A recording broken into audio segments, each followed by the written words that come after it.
तो आज हम प्रश्नोपनिषद में गोता लगाने से पहले कुछ बुनियादी वैदिक मान्यताओं की जमीन तैयार करते हैं।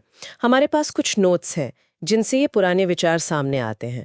मतलब मकसद ये है कि इन मेन पॉइंट्स को समझ ले ताकि आगे उपनिषद को समझना आसान हो जाए। हाँ, बिल्कुल। हम ईश्वर, ब्रह्मा, आत्मा, प्रकृति इन जैसे कॉन्सेप्ट्स को देखेंगे और ये भी कि भाई दर्शन शास्त्र कैसे तर्क से बात साबित करते हैं और उपनिषद वो कैसे रहस्यों को खोलते हैं। अच्छा, हाँ। ये समझना जरूरी है क्योंकि इसी माहौल में, इसी सोच में प्रश्नोपनिषद के सवाल उठे थे। सही। तो चलिए सबसे पहले विचार से शुरू करते हैं। वेद कहते हैं ईश्वर एक है, नाम भले ही कितने हों।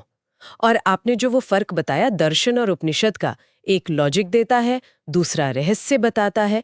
ये दो अलग तरीके क्यों? देखिए, ये ज्ञान तक पहुंचने के दो अलग मिजाज हैं, कह सकते हैं। दर्शन जो है वो लॉजिक, तर्क, प्रमाण पर जोर देता है, बुद्धि को समझाता है।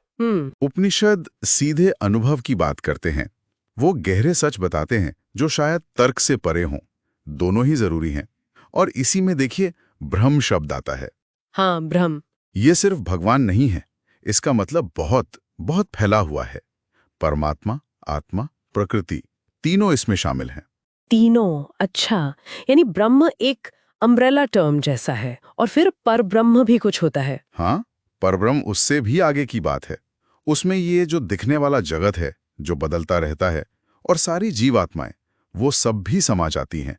वो अल्टीमेट रियलिटी है एक तरह से। Ultimate reality? यहीं पर सत्य की बात भी फिट होती है। उसे अक्षर कहा गया है। अक्षर मतलब जो मिटे नहीं, हमेशा रहे, शाश्वत। और इसकी तुलना होती है शर से, यानी ये दुनिया जो नाशवान है, बदलती रहती है। अक्षर और क्षर, परमानेंट और टेम्पररी, ऐसा कुछ। वेद इन तीनों परमात्मा, जीवात्मा और प्रकृति को अनादि मानते हैं। मतलब इनका कोई बिगिनिंग नहीं है। हाँ, अनादि हमेशा से हैं। इसको समझने के लिए न्याय दर्शन का वो कुम्हार वाला उदाहरण बढ़िया है। हाँ, कौन सा? कि भाई मिट्टी हो, चाक हो, पानी भी हो, सब सामान हो, पर बनाने वाला कुम्हार न हो तो घड़ा कैसे बनेगा? हाँ, अपने आप तो नहीं बनेगा। वैसे ही प्रकृति, मिट्टी समझ लीजिए, और जीवात्माएं हों, पर इस क्रिएशन को बनाने वाली एक चेतन शक्ति तो चाहिए ना, एक कॉन्शियस फोर्स। वही परमात्मा है, कुम्हार। बिना चेतना के सिर्फ मैटर से रचना नहीं हो सकती। ये बात सही है। कुम्हार वाला उदाहरण इसे एकदम साफ कर देता है। और वो जो दो पक्षियों वाला उदाहरण है परमात्मा और जीवात्मा के फर्क के लिए, वो भी बड़ा गहरा है। हाँ बिल्कुल। एक ही पेड़ है, मान लीजिए प्रकृति, उस पर दो पक्षी हैं। एक है जो फल खा रहा है, कर्म फल भोग रहा है, उसमें लगा हुआ है, वो जीवात्मा है, उसका ज्ञान सीमित है, वो भोगने वाला है। और दूसरा पक्षी, वो बस बैठा देख रहा है, साक्षी है, फलों में लिप्त नहीं, सिर्फ देख रहा है। हुई है, परमात्मा परे है। और असल में जो सच्चा आनंद है, परमानंद, हाँ, वो भोग में नहीं, वो परमात्मा से जुड़ने में है, उस साक्षी भाव में है। सही। तो ये सारे विचार, ये वो माहौल बनाते हैं जिसमें प्रश्नोपनिषद की रचना हुई। चलिए अब सीधे उस उपनिषद की शुरुआत पर आते हैं। कहानी है 6 पढ़े लिखे नौजवानों की। सुकेश, सत्यकाम, नाम याद है आपको? हाँ, सुकेश, सत्यकाम, गार्ग्य, कौशल, वैदर्भी और कबंथी। हाँ, ये सब अपनी पढ़ाई पूरी कर चुके थे पर घर नहीं जा पा रहे थे, बेचैन थे। बिल्कुल। उनके मन में कुछ बड़े गहरे सवाल थे जिनका जवाब उन्हें मिला नहीं था। उन्हें लग रहा था कि भाई इन सवालों के जवाब के बिना जीवन अधूरा है, सारी पढ़ाई बेकार है।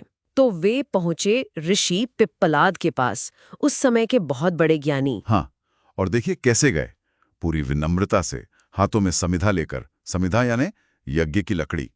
ये दिखाता है कि उनमें ज्ञान की सच्ची प्यास थी और गुरु के प्रति आदर था। लेकिन ऋषि ने आते ही जवाब देना शुरू नहीं किया। उन्होंने कहा, रुको, पहले 1 साल मेरे आश्रम में रहो, तप करो, ब्रह्मचर्य का पालन करो। हाँ, ये थोड़ा अजीब लग सकता है कि इतने विद्वानों को भी 1 साल और इंतजार। वही तो, इतनी पढ़ाई के बाद भी 1 साल की और परीक्षा से ज्यादा शायद तैयारी कह सकते हैं। ऋषि शायद ये देखना चाहते थे कि इनकी जिज्ञासा कितनी सच्ची है, कितनी गहरी है। कहीं ऐसा तो नहीं कि बस यूं ही पूछने आ गए। अच्छा, मतलब उनकी गंभीरता परख रहे थे। हाँ, और ये भी कि 1 साल का तप और अनुशासन उन्हें मानसिक रूप से तैयार करेगा।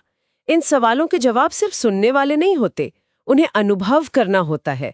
उस गहराई तक पहुंचने के लिए मन का शांत और तैयार होना जरूरी है। समझी।